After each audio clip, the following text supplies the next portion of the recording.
Hello, everyone, and welcome back to the Running Tales podcast, where we tell the extraordinary stories of everyday runners, walkers, and wheelchair athletes. My name's Craig Lewis, and yes, folks, I am back. Thank you so much to Jason Bahamundi from our Partners Run Tri Bike, who stood in for me on our last episode 2 weeks ago. And folks, he was the absolute perfect person to do so. He spoke to fellow triathletes, Brittany Vermeer, about all things swimming, cycling, and running. And it was a really cool episode. So, folks, please do make sure to check that one out. Me, as you know, I'm more of a running type of guy. My only swimming is straight down like a stone. So we'll be back talking about movement purely on 2 feet today. Just a quick reminder, we are part of the Everyday Athlete podcast network. Find us on your favorite podcast platform. Please do give us a like or a positive review there. You know the score. And if you're on Spotify, folks, you can comment there too and let us know what you think of the episode. Anyway, so yeah, this week's episode, we'll be talking to Joshua Ross, who beat cancer to become an ultra runner. It's a really inspiring story, this one. Josh was diagnosed with leukemia back in 2021, and it took him 800 days, that's more than 2 years, before he achieved remission. During that recovery period, he started running every day with the aim of hitting 100 days in a row. And it was a goal that he achieved and celebrated by competing in his first ever race. It wasn't a local 5K though, or even a half marathon. Instead, Joshua took on a 55K ultra race, complete with 10,000 feet of elevation gain.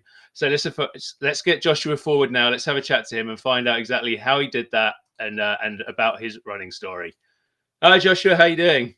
Good, Craig. How are you? I'm good. Thank you so much for joining us today on the Running Tales podcast.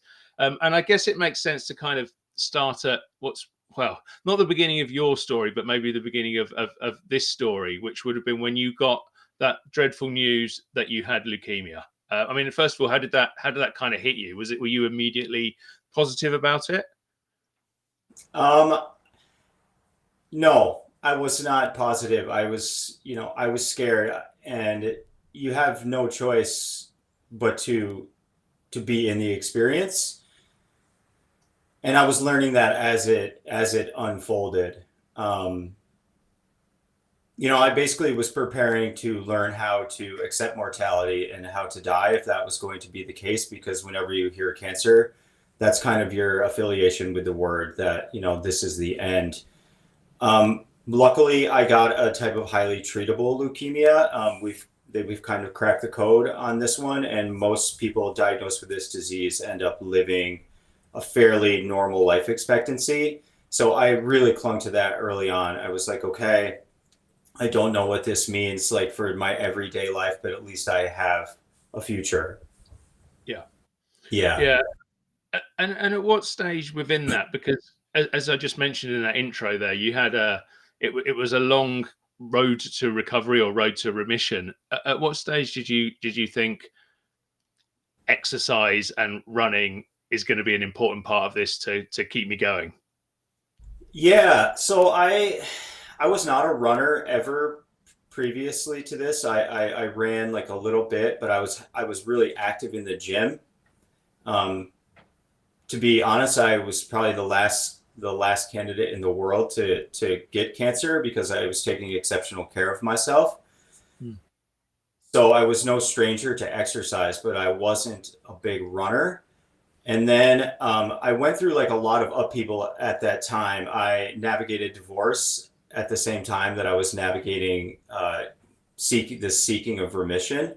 And in a lot of ways, that was more traumatic and more confusing than dealing with cancer. I mean, it doubled down like on my fear because I had to learn how to navigate it all alone and how to deal with this sense of rejection and this massive identity change that divorce was compelling me into.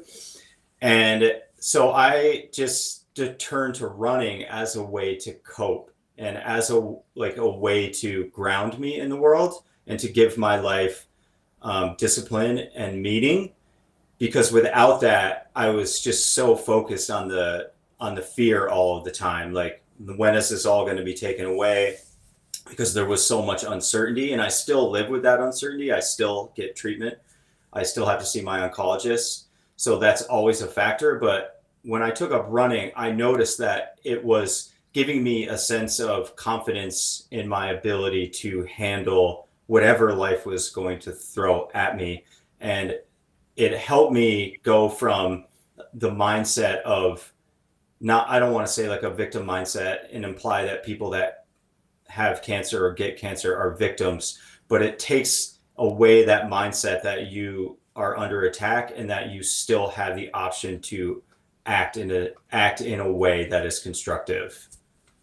Yeah, I mean, look, I've been fortunate enough never to have to go through anything like that, but as I think you intimated there, it must sort of at stages of it feel like the absolute end of the world. And I think that I guess that's what you mean when you're talking about inverted commas the idea of being a victim of something. I'm interested why you're obviously an active guy beforehand, even though it wasn't running. Why therefore did it become running that you turned to at that stage specifically, rather than saying, I might try and get down the gym, if that was even possible at the time? Yeah. Well, I don't really know. It was around the new year when I pledged to run 100 days in a row, and it was honestly, this may sound a little weird, but it wasn't a rational decision. It was almost like I was being compelled by something greater than me, and this thing was pushing me to act. And so in a way, running was just a natural solution for me as an athlete to take up in the face of all of this uncertainty and in this adversity. And I wanted it to transcend my own life.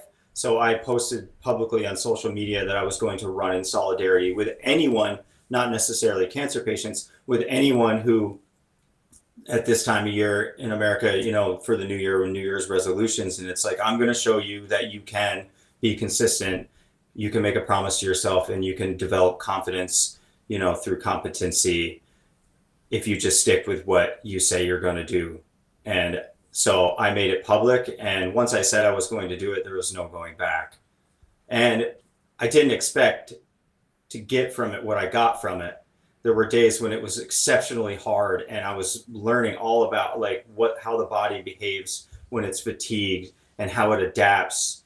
Like, it shocked me how much the body can adapt from when you think you're actually a strong athlete and you're not, you're pretty mediocre. But then as the body adapts, you expand into this next level. And that was really empowering. So I don't know exactly why, other than I just had this hunch that I had to run.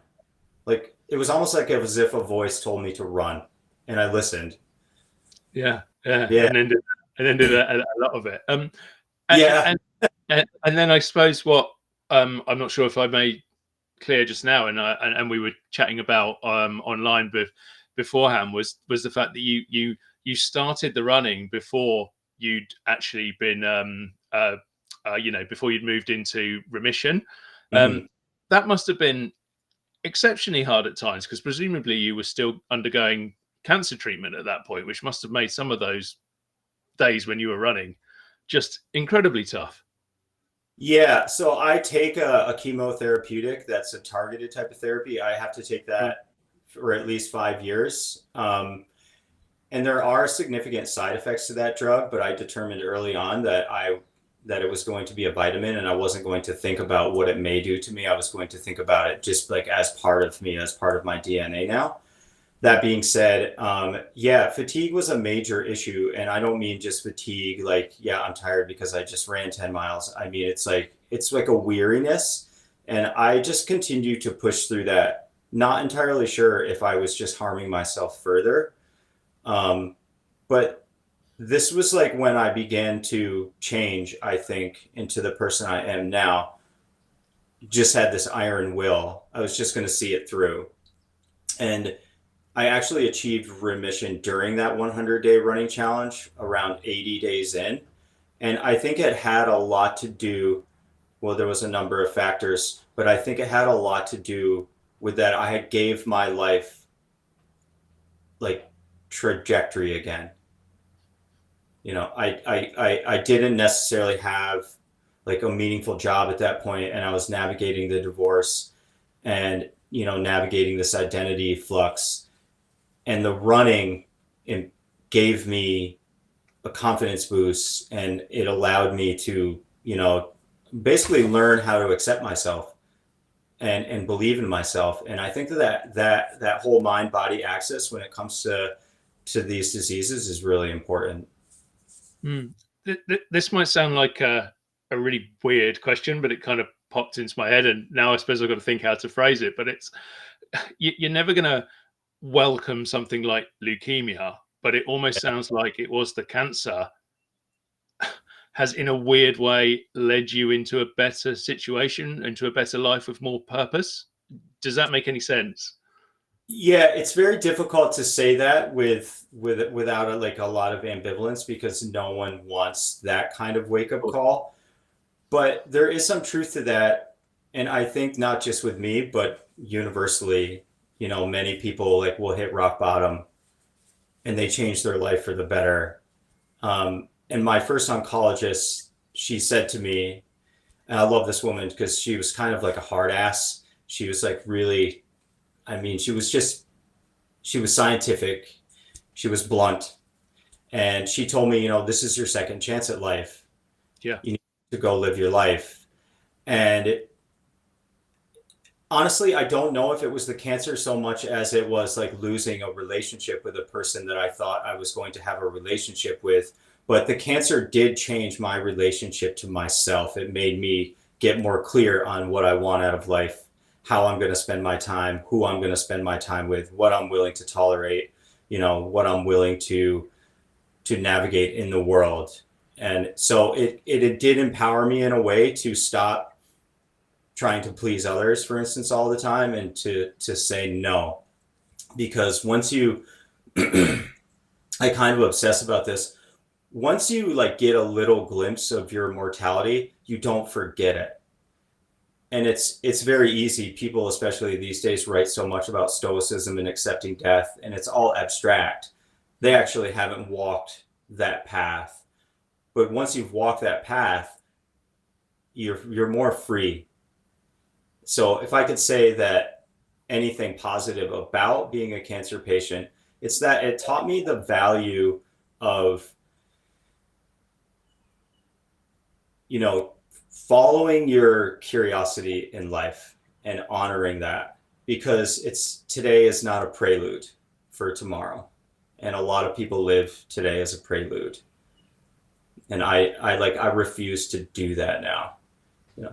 I would say that it's softened me. It's not, I was hard and firm before and kind of stuck in my ways, and cancer will make you reflect on, how can I develop into the most fully dilated human being that I can be? Yeah. Yeah. That's fascinating. I've spoken to a few other people on the podcast in the past who've had conditions such as cancer, and a lady who had has cystic fibrosis, and she kind of said something similar in the way that it just really focuses the mind and makes you know that these decisions are important now. We don't get this you don't get a go over. It's once and out kind of thing, I suppose. And that once you can really focus your mind on that, not in a negative, depressing way, but in a way of, right, well, let's go out and grab life, then it can be quite freeing. Yeah, you get permission. Yeah, no, that's fascinating. When you were starting to do the running and so on, what was the reaction? I mean, you mentioned the hard-nosed doctor there. What was the reaction of your other doctors? Were they like, Joshua, you can't do this, or were they like, this is good for you, go and do it? Yeah, no, nobody ever said not to do it. My first doctor, when I was diagnosed initially, told me emphatically, she yelled at me. She said, "Do not lose your conditioning." And I will never it is very rare for a doctor to be as demonstrative as that. And yeah. I took that, as gospel. I'm going to stay in shape.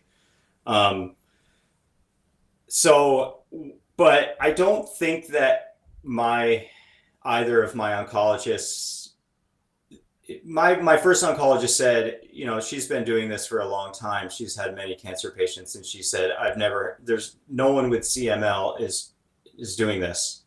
Like, and I was like, good, because I want to set a higher like standard of possibility for people who get this giant slap in the face and the rug gets swept out from under them, and then they feel stuck in that fearful place.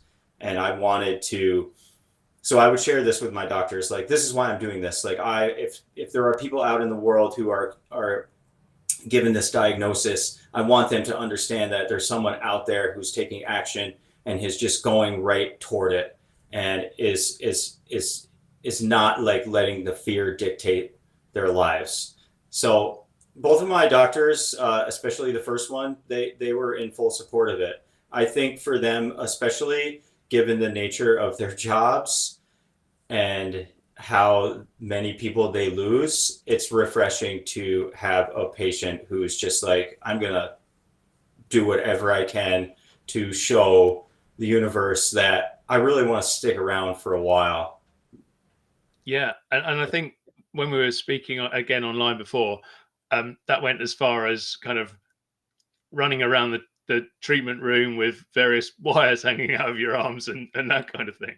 Yeah, I was doing lunges, and the nurse yelled at me because I was at risk for a cardiac incident because I had so many white blood cells. So but at being fit, I stood a better chance of not having a cardiac incident because my capillary system was super flexible. But at that point, I didn't know what type of leukemia I had. Like, there are some really bad types. I probably wouldn't be here if I had a different type, or I wouldn't have had the opportunity to run the way that I've run. And yeah, so in the hospital, I got out of my bed and I walked around with, I think it's called the amnuensis, and the bladder is the bag, and I did some lunges, and I even like recorded it on my Strava app, because I wanted evidence that like I'm gonna keep going. Yeah. Yeah. And then I ran as soon as I got out of the hospital, like I just commenced with walking, but at that time I was dealing with, it's beyond fatigue. Like you have nothing left. Like I have never experienced a fatigue that is so total. I mean, I don't think that you can get there if you ran 1,000 miles. I think that it's like your energy leaves you, and there's nothing you can do to get it back except for to rest. Yeah. So early on, like when I left, I wanted to continue running, but I couldn't. My legs were like swollen. They were enormous, and I was dealing with a lot of edema and some really bad rashes and then terrible anxiety. So I had a beautiful friend, my friend Sean. Thank you, Sean. I love you so much. He would like come and walk with me throughout that time, and like I puttered like an old man, and I was very self-referential at that time because I was so scared, and I was clinging to like my ego, and I was like, God, how do I deal with this? And Sean is a very spiritual person and was helping me navigate through that. So like I look back on that, and it was like their perseverance was there, but luckily I recovered to the extent where I could take up running again. And I like early on, it would be like a mile. Yeah. And that was a massive accomplishment. Yeah. Yeah. I'm actually just going to throw ahead slightly with a question that's just come into my head there when you're talking about, that fatigue and getting through that moment and just being able to walk. How much, when you went on, and we'll talk about it later to talk about the running you've done since then, when you've hit hard spots in the runs you've done, like 50Ks or whatever since then, I'm guessing, you're kind of like, well, it's never going to be as bad as when I was that fatigued at that stage. Does that kind of help you to get through the hard spots in runs that you're doing now? Yeah, it really puts things into perspective. I never felt that any of the runs that I did were suffering. For instance, I I don't like to say that I resent the use of that word, like for runners, because if you're choosing to do it, then it is awesome to have that choice. And it's more like you're in a state of gratitude. And one of my favorite runners, Cameron Haynes, who's a bow hunter and lives in Oregon, and he's almost 60, and he's currently injured, but he's a different type of, he has a different mentality. And he said years ago, I'll never forget, he said that my pain is a gift from God. And I thought, yeah, if you're in pain, then you are alive and you have something to be grateful for. So during a run, like honestly, if I was in pain and the worse the pain was, like at that time, I was grieving so much. I was grieving like my life changing so much and navigating divorce. And I would actually just emote on the trail and I would cry. Like the pain would take my nervous system and it would get me out of my head, and it would allow like my body to purge all of this fear and all of this like this spiritual constriction that I was feeling. And I loved it. So it made the physical pain amazing. Like the more of it I could get by working harder, the stronger I would feel. And I never thought of it once as suffering. I was like, it's not. Like that I'm here, it's a gift. This is not suffering. I'm choosing to do this. This is living. That's incredible. That's incredible. It was a superpower, Craig, to be honest. It was just like it was such a motivator.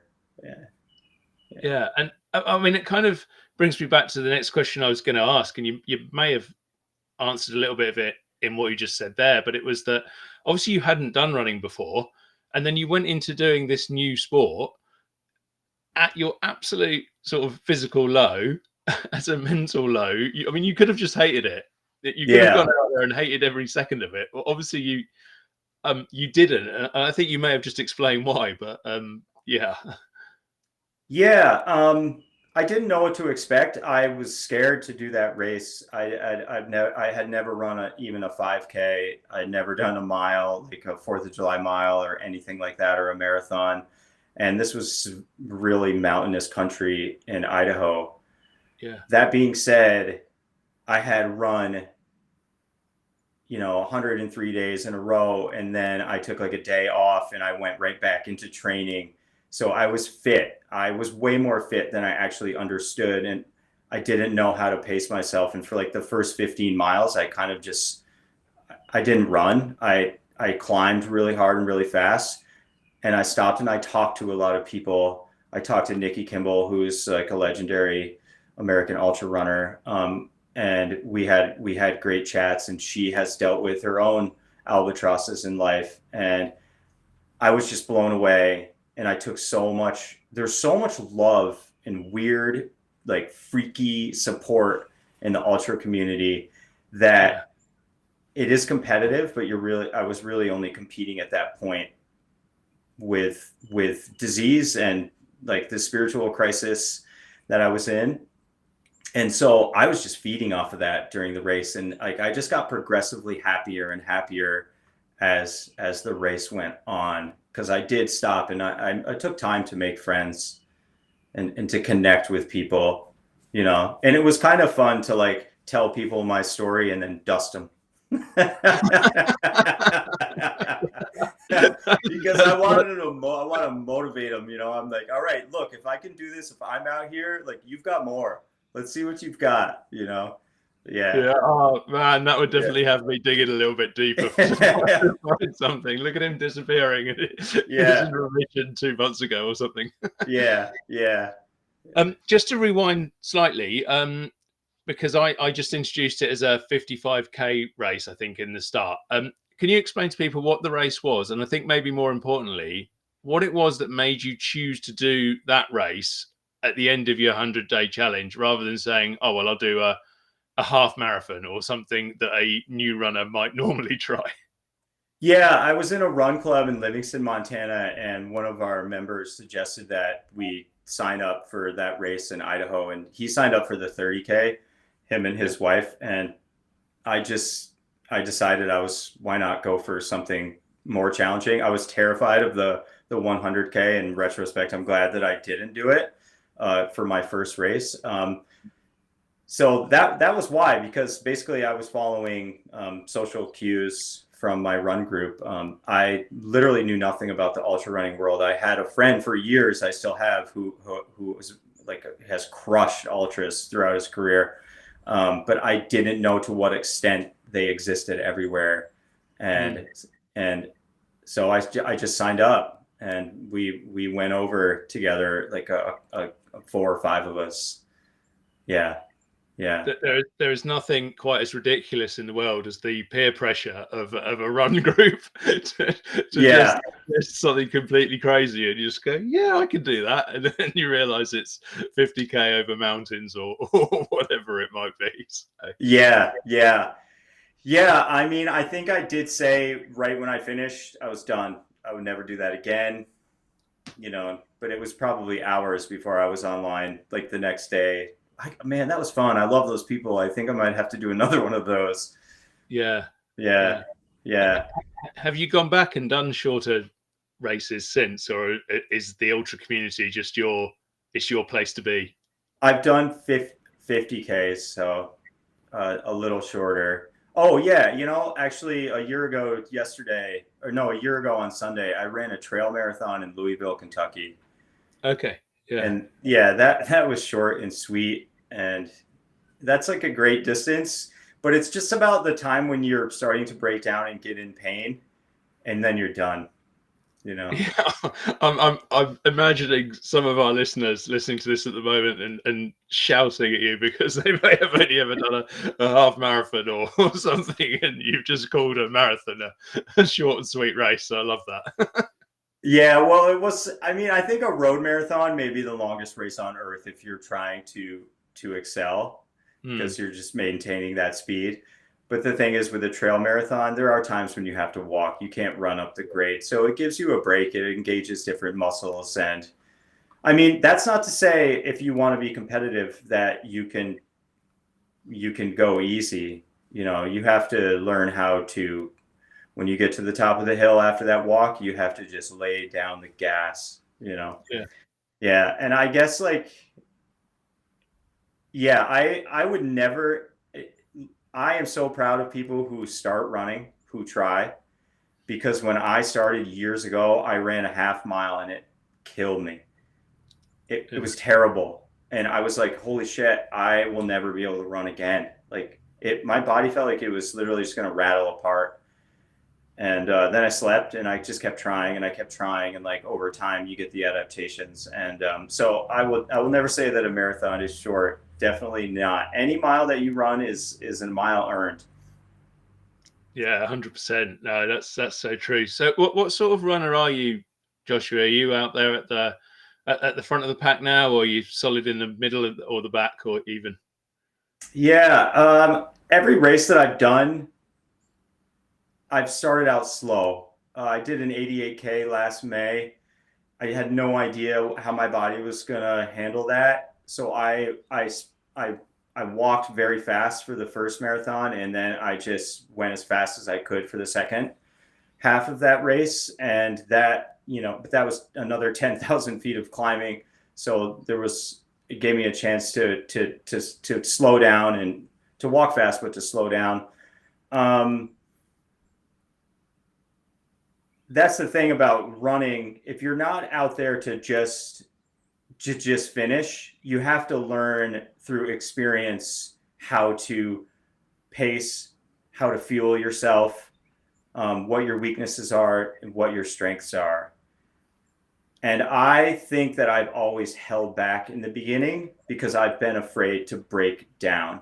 And I tend to get more energized as a race goes on, and I will pass tons of people at that point. But I will never be at the front of the pack at that point, because those people have been pushing themselves from the beginning, which is really noble. Because that takes balls to just grind out 55 miles as hard as you can and win a race. I'm so impressed with those people, but all the people who beat me are in their 20s. So Well, if you're winning your age group, that's always a big win, I think. yeah, that's great. And I think so this year I'm going to do a trail marathon at the end of May in Vermont, and I'm going to try to win. It's not a big pool of runners, but I'm going to do something different than I've done before. I'm just going to go hard. Yeah. Yeah, and if I flatten out at some point, that's probably a fueling issue. I think Jason, who's producing today, obviously chatting in the green room beforehand, his motto, I'm going to get it wrong now, I'm sure he'll pop up and tell me, is all speed, no brakes. So that's his way of running ultras, and all gas, no brakes. See, I told you I get it wrong. All gas, no brakes. Yeah. Yeah, so Yeah. he'll give you a training plan of how to show up and blow up. Yeah, show up and blow up. Yeah, I think that's a decent strategy depending on the distance. Yeah. I mean, Jason's probably a really strong runner, so he might not blow up after 55 miles, but if he blows up at 40, the guy being me that didn't blow up early is going to pass him. That's my goal. Yeah. 'Cause I love using that. I love hunting people down. That for some reason that's really inspirational to me, and it gives me energy. Like if I get a glimpse of you. So I've had a strategy for every race that I've done. If I see you ahead of me, I will pass you, and you will not pass me. And that has so far worked. And there's one person out there with whom this didn't work, and she's a really fast runner. She's my friend Nicole. It was that first race that I did. I had actually never met her, and I told a friend of hers that I would beat Nicole, but I didn't even know what Nicole looked like. Right. And I saw this person go around a building right as we came back into town to finish the race. And little did I know it was Nicole, and I couldn't catch her because when she's gassing, she's like pushing like 6 30-minute miles. So, oh, wow. Yeah.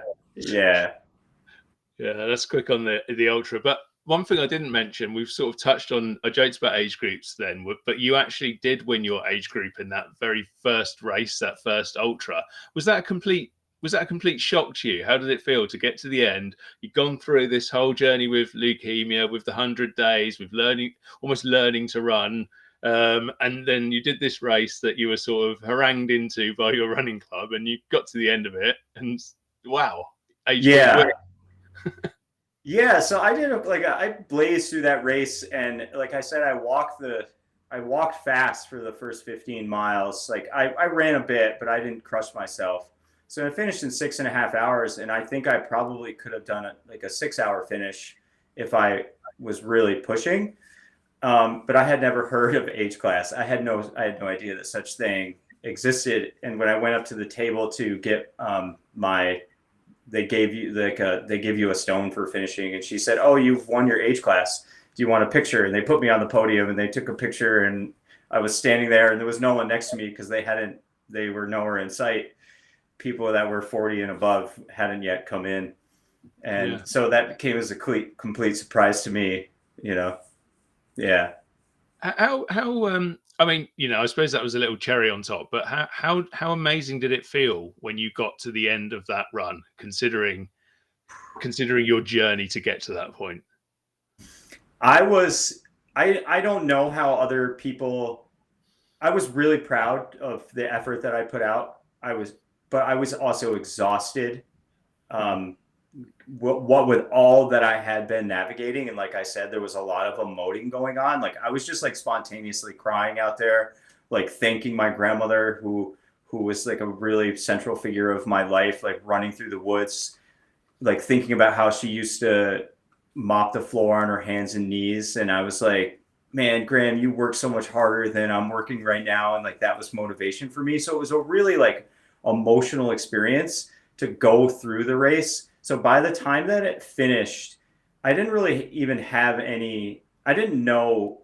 It took me a while to understand like what I had done, and I slept on it, and it took me a few days to recover. And that was when I was like, wow, like it's impressive that anyone's going to go out there and do that. And it gave me the confidence that I needed to go forward in life, and to believe in myself again. Yeah. I mean, that's I think that's always an interesting question for long distance and endurance runners, is the knock-on effects that doing those distances and going through those things. I mean, it sounds almost like a therapy session for you as you're going around that course as well. But Yeah. how that can translate into everyday life, and presumably that's something that you've found has helped you. I would recommend to anyone who feels stuck in life to just start running. Because if you feel stuck and you develop a better reputation with yourself through these actions that seem impossible, your whole perspective changes. And it, like, running does become a proxy for other hardships in life. So before I did anything like this, I was definitely convinced that there was no way that I could. And it was only by doing it that I became convinced that it's actually not that hard. It's just showing up and putting in the work. Yeah. Would you have believed that was possible on that first day when you were told you had leukemia and you didn't know? I mean, blunt, I suppose you didn't know that whether there was another month left for you in this world, sort of thing. I do remember saying to my oncologist that this was in Bozeman, Montana, and there were a lot of active people there, a lot of doctors at that hospital who were triathletes and Ironman athletes and marathoners and ultra runners. And I told her, I was like, you should round up a bunch of them right now and I'll race them around the hospital, because I still got it in me. Like, I'm not going to quit. And she just, this is what I loved about this woman. She just looked at me stone faced, she just allowed me to have that conviction. Yeah. And she made no promises. When like we talked about before, it was like cancer actually just made me more determined. It made me more determined to try as hard as I possibly can. It was before then where I would have been convinced there's no way I'm running 55K in Idaho, for my first race. Most people, they titrate it. But I just went for it, and I'm so glad that I did, because it did, everything after just kind of seemed basic. And I was a little nervous to try 55 miles. I didn't know if I was going to finish. And then I saw, when I signed up for the race, I saw that David Goggins had run it. And my goal was to beat David Goggins' time, but I didn't pace myself well. And I know that I could beat his time because this was before he was a really strong runner, but I wanted that cachet. But so I was like having some conversations with David Goggins, and he's like, you know how David Goggins speaks, and I could hear his voice in my head, and he would be telling me, you're not going to beat my time. And I might have lost a little sleep over it. I was intimidated. But then once I did the 55 miles, it was the same as the 34 miles that I ran in Idaho. It was like that was way more difficult in my imagination than it was in reality. And that would be like the lesson that I would want everyone to take from their running practice. We make our lives more difficult in our heads than they are actually in the world. And it pays dividends to believe in yourself and to say yes to things and to just try. If you fail, try again. Yeah, that's such a powerful message, isn't it? Whether in running or in life, that, do you know what? Actually, if you turn up, you put the work in, you have a positive mindset, then our bodies and our minds as human beings are capable of so much more than what 90% of us can probably ever imagine. But it's there in us, isn't it? Yeah, and it really frees people up. And I mean, like, that's what I want as a runner.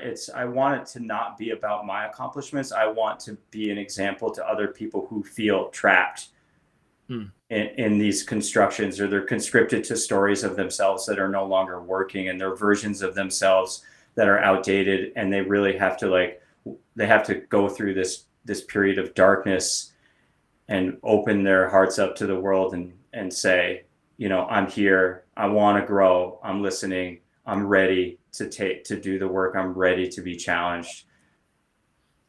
Yeah, and you mentioned that as kind of a reason for why you started the hunt doing the 100 days in the first place.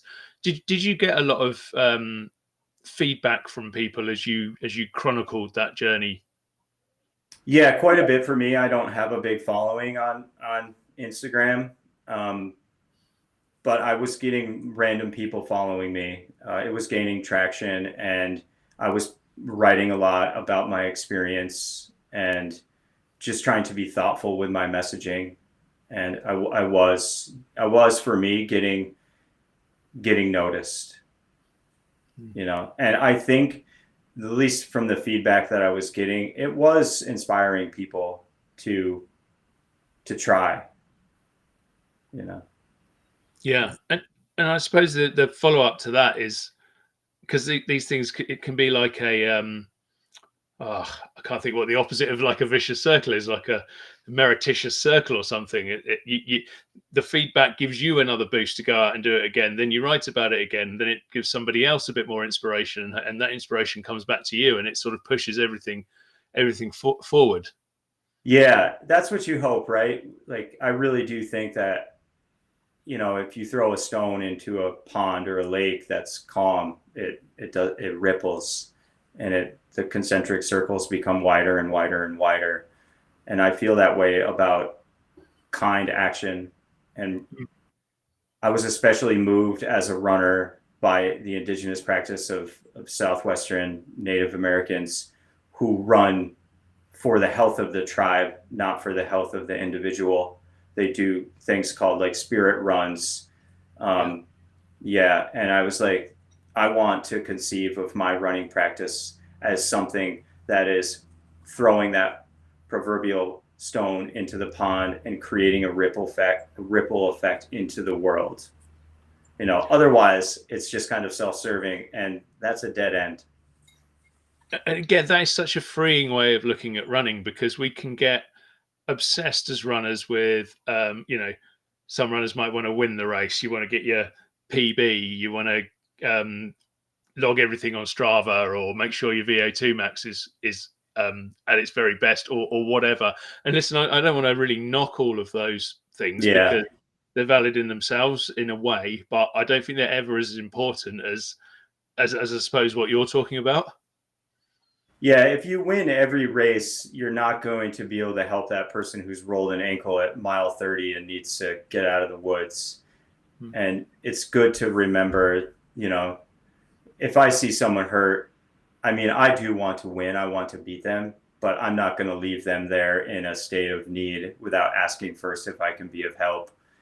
And I think that for most people in the ultra running community, unless they're sociopathic, and we probably have some of those people, or professional runners and their livelihood depends on it, yeah, they have to come with that competitive edge, and that's different. But you do encounter in the woods, you just encountered these people.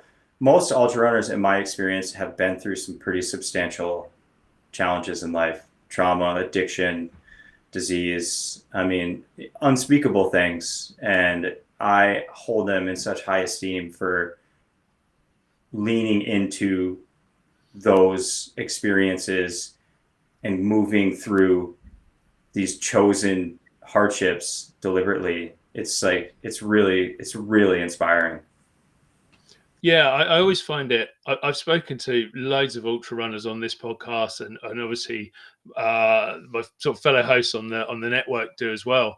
And you have so many people who have either that trauma or that backstory to what they're doing, and it is out of this self-doubt or this problems that comes from just incredible running performances. And yeah, it always amazes me. We have the Enduring Minds podcast as well on the Everyday Mm. Athlete podcast network. There's a fascinating chat about like the mental health generally, but also of runners. And I just think that it goes to another level sometimes with ultra runners. It really is a quite unique tribe of people.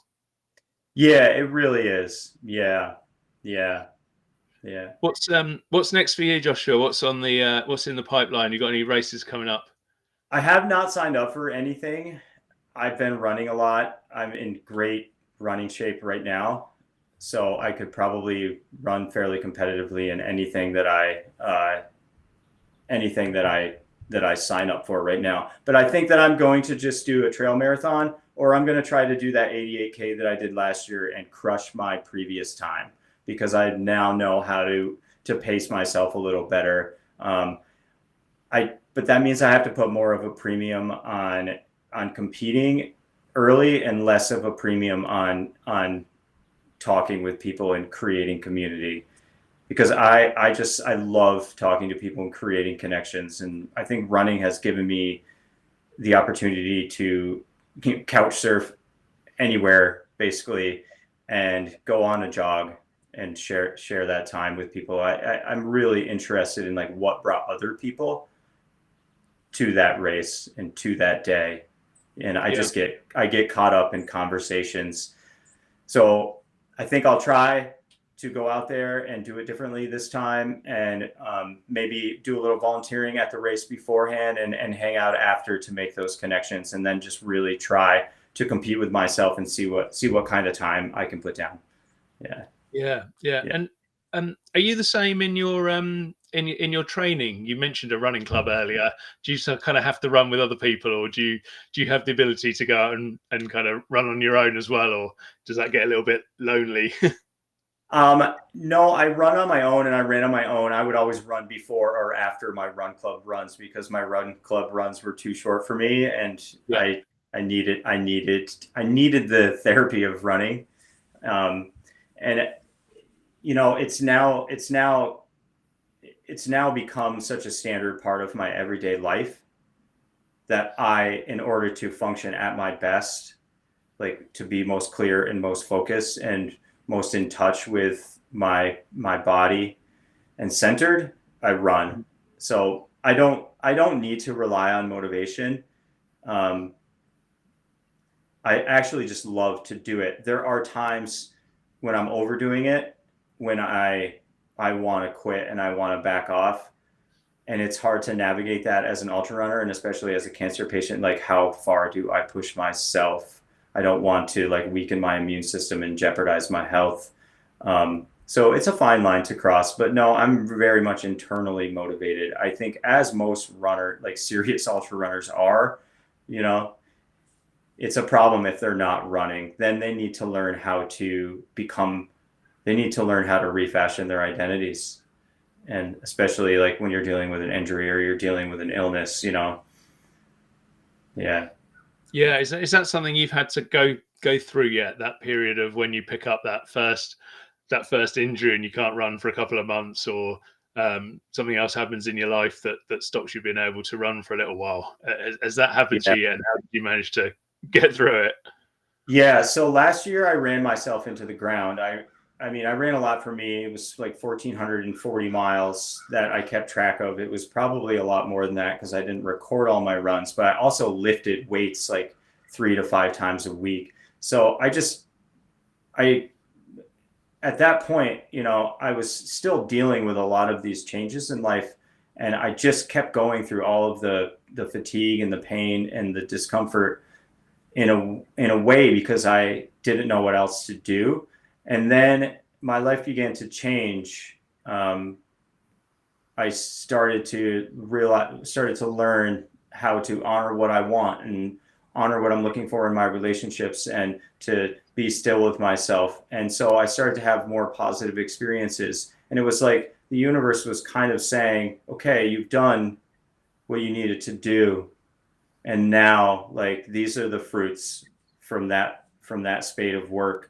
And my body at the same time was like, we are done running. And all the joy went out of it. And so I pivoted because I knew early on that I did not want to get attached to an identity as a runner. I didn't want to be that monolithic.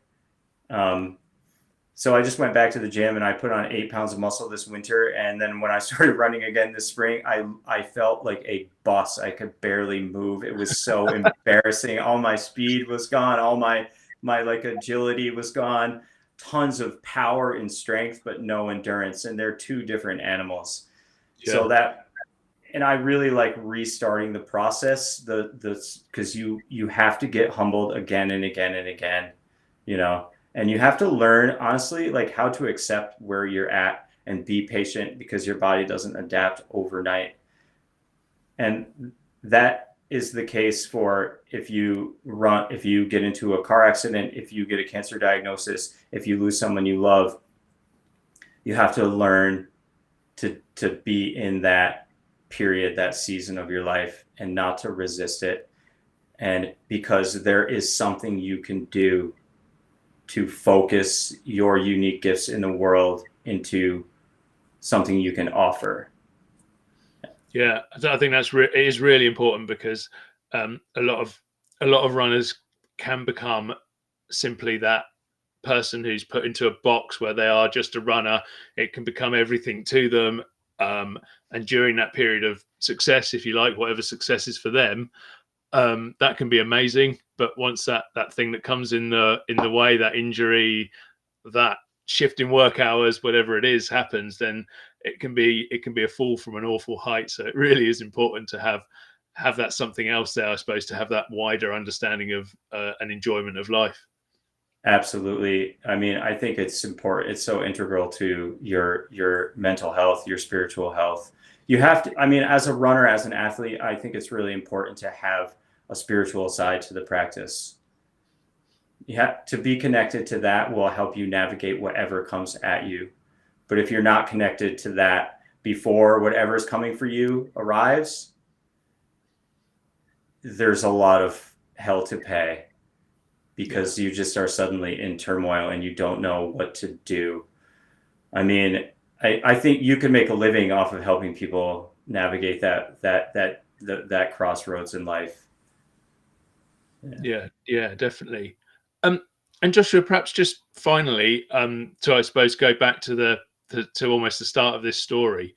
What is you obviously, you are in remission, but what is Mhm. your current health situation? Is it are you sort of constantly having one eye over your shoulder? I think you kind of hinted at that at one point. And does that affect the way that you run and live generally?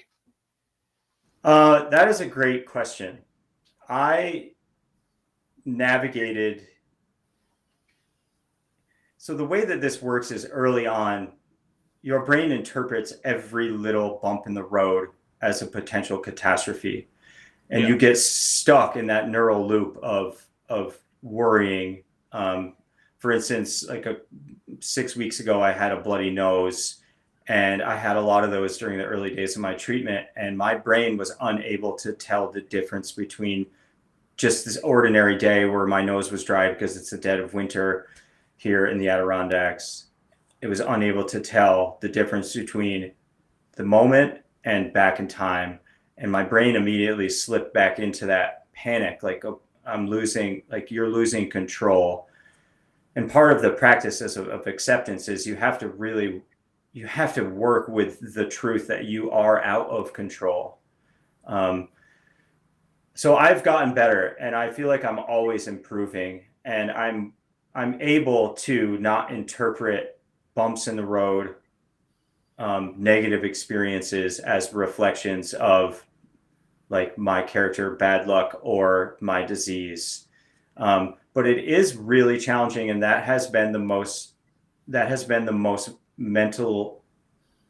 biggest mental health obstacle, is distinguishing between threats and just ordinary life. Like yesterday, a deer came off of a cliff and it hit my car, and it totaled the front end, and it was late in the day, and I was just about to trade my car in, and there have been a series of problems that preceded it that were causing me stress. And then this deer thing happened, and immediately I went into this.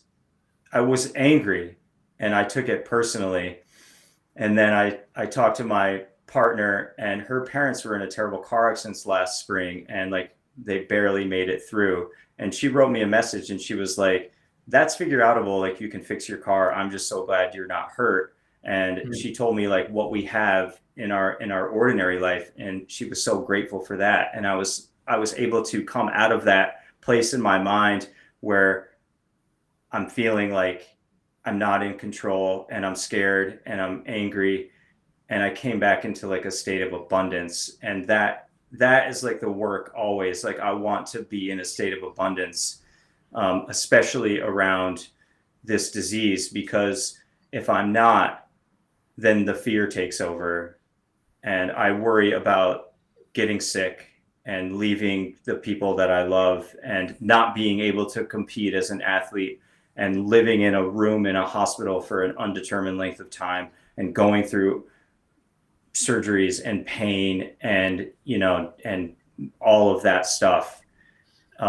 So I try to keep my mind in the present moment and in the abundance of the moment, because that is a skill, my friend. And it is a hard-earned skill. It is so much harder than running. But running, in a way, will help you be there, you know? Yeah, no, I think that's, I mean, Joshua, that is so true, all of that. I think you've probably had it times 10 because of what you've gone through, but it's kind of the big challenge for us all in life is to how we react to those negative moments and to that potential for catastrophizing or whatever it might be in that moment. Yeah, I mean, it sounds to me like, okay, you needed a bit of a nudge from your partner to get through it, but actually you reacted to that. It was, it's a car at the end of the day, but that's a pretty shitty situation. So Yeah.